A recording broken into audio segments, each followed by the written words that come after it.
तक बैठक हो रही है और एक अहम बैठक संजय राउत और शरद पवार के बीच, और वाईबी चौहान सेंटर से इंद्रजीत इस पर नजर बनाए हुए थे। इंद्रजीत, इस बैठक का क्या नतीजा निकला है? क्या रुख संजय राउत का देखने को मिला है? दोनों नेताओं के बीच क्या बड़ी बातें हुई हैं?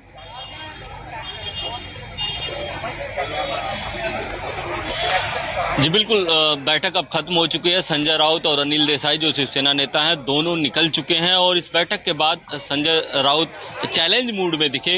इससे पहले आपने देखा कि कई तरह की बातें वो करते थे कि विधायक आए, उनको मान मनोबल की कोशिश कर रहे थे और ये भी कह रहे थे कि हम महाविकास अघाड़ी से निकलने के लिए तैयार है। लेकिन इस बैठक के बाद सबसे खास बात यह है कि निकलने के बाद उन्होंने ये कहा कि आने वाले 2.5 साल तक भी महाविकास अघाड़ी की सरकार चलेगी।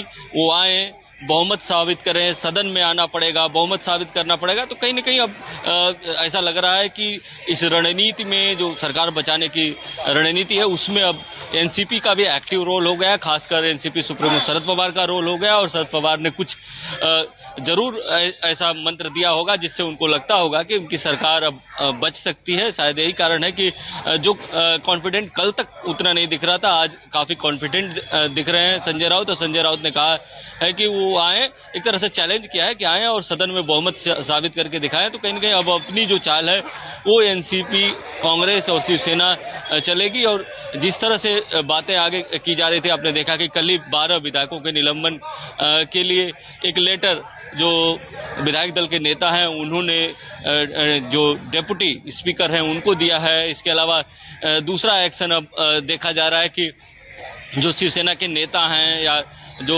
मातोश्री के करीबी लोग हैं उनको अब लगा दिया गया है कि जो विधायक गए हैं उनके परिवार वालों से संपर्क किया जाए और उनसे बात किया जाए कि किसी प्रेशर में तो नहीं है, उनका परिवार से संपर्क है या नहीं है, कोई लालच तो नहीं दिया गया। तमाम तरह की बातें हैं और उसमें से मुझे लगता है कि बहुत सारे लोगों को शिकायत भी करवाई जाएगी। बहुत सारे लोग अगर एफआईआर दर्ज कराना चाहेंगे तो एफआईआर भी दर्ज कराई जाएगी किडनैपिंग की। और ऐसी मजबूरी में उनको आना पड़ेगा।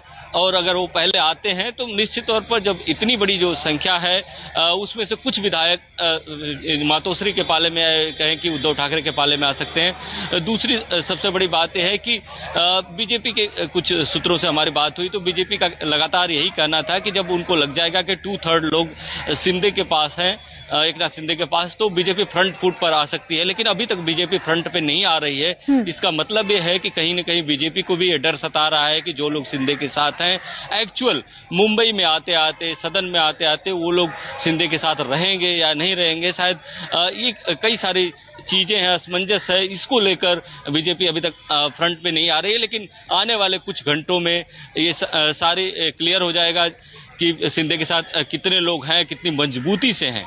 बिल्कुल बिल्कुल तो शिंदे के साथ पहुंच गए हैं, लेकिन क्या और बड़े दावे कर रहे हैं संजय राउत, तो कह रहे हैं मुख्यमंत्री बने रहेंगे उद्धव ठाकरे और हमें जो करना है वो हम कर चुके हैं। क्या कुछ कहा उन्होंने इस बैठक के बाद, सुनवाते हैं आपको। गृह मंत्री जी राष्ट्रवादी के प्रमुख नेता है, अनुभवी नेता है। गृह मंत्री जी कभी विधानसभा के स्पीकर भी रहे। वो कानून नियम अच्छे तरीके से जानते हैं, हमसे भी अच्छे तरीके से जानते हैं। उनमें और अनिल देसाई जी में पूरी बातचीत लीगल बैटल के बारे में हो रही थी और मुझे लगता है जो हमको करना है वो हमने कर लिया है। जब पवार साहब से क्या चर्चा हुई?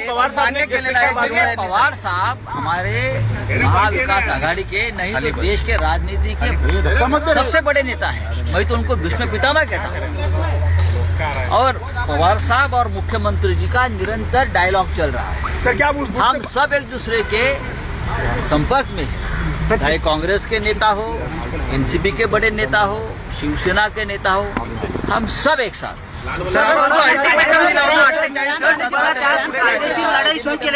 आप आइए, हम हार मानने वाले नहीं, हम जीतेंगे। फ्लोर ऑफ द हाउस पर जीतेंगे। अगर लड़ाई सड़क पर हो गई तो वहां भी जीतेंगे। जिसको हमारा सामना करना है मुंबई में आ सकते हैं। बहुत ही गलत कदम उठाया है लोगों ने, उनको हमने मौका भी दिया वापस आने का। अब मुझे लगता है टाइम निकल चुका है। और देखिए इस वक्त कुछ हलचल हुआ है महाराष्ट्र में। जी दीपक।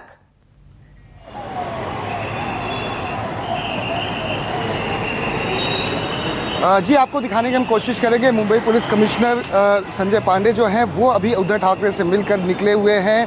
तकरीबन 1 घंटे से इनकी ज़्यादा मुलाकात चली हुई है। हम कमिश्नर का जो काफिला है वो सीधे अब मातोश्री से निकलकर कमिश्नर ऑफिस टाउन में जाता हुआ साउथ मुंबई में है।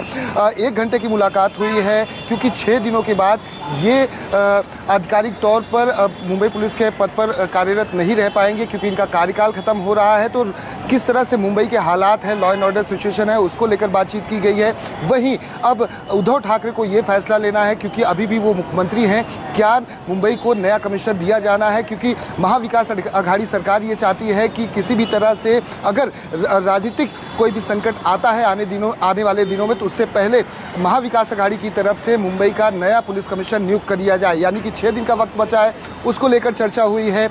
लॉ एंड ऑर्डर सिचुएशन बहुत महत्वपूर्ण हो जाता है। देश की आर्थिक राजधानी है मुंबई, क्योंकि शिवसैनिक आक्रोशित हैं और 1 या 2 दिनों में अगर जिस तरह से पार्टी लगातार टूट रही है वैसी अगर टूटती रही और विधायक बड़ी संख्या में अगर और भी एकनाथ शिंदे के पाले में अगर चले गए तो कहीं ना कहीं सरकार गिर जाएगी और सरकार गिर जाएगी तो शिवसैनिक आक्रोशित हो सकते हैं। मुंबई में कहीं ना कहीं इसका संकट दिख रहा है लॉ एंड ऑर्डर सिचुएशन को देखते हुए। यही वजह है कि कमिश्नर ने तमाम हालात के बारे में मुख्यमंत्री उद्धव ठाकरे को अवगत कराया है। अब देखना होगा कि 6 दिनों के बाद आखिर नया कमिश्नर कौन होगा और उसकी नियुक्ति को लेकर आखिर क्या कुछ विचार विमर्श किया जा रहा है। जी बिल्कुल दीपक, और इस खबर पे लगातार आप नजर बनाए रखिएगा।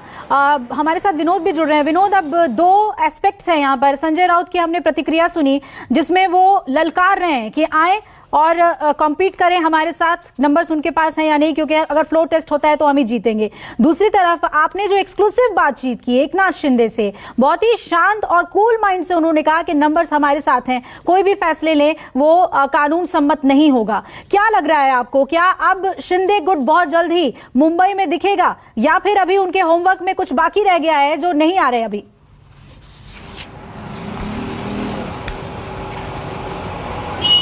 देखिए, एकनाथ शिंदे गुट एकदम शांत तरीके से रिएक्ट कर रहा है, लेकिन शिवसेना के नेता संजय राउत काफ़ी विवादास्पद बयान यहाँ पर दे रहे हैं। संजय राउत ने अभी कहा है कि चैलेंज किया है विधायकों के, आकर दिखाए हम ही जीतेंगे। इस प्रकार की भाषा ऐसे शिवसेना जब मुश्किल की घड़ी में है तब इस प्रकार की भाषा कभी वो शोभा नहीं देती।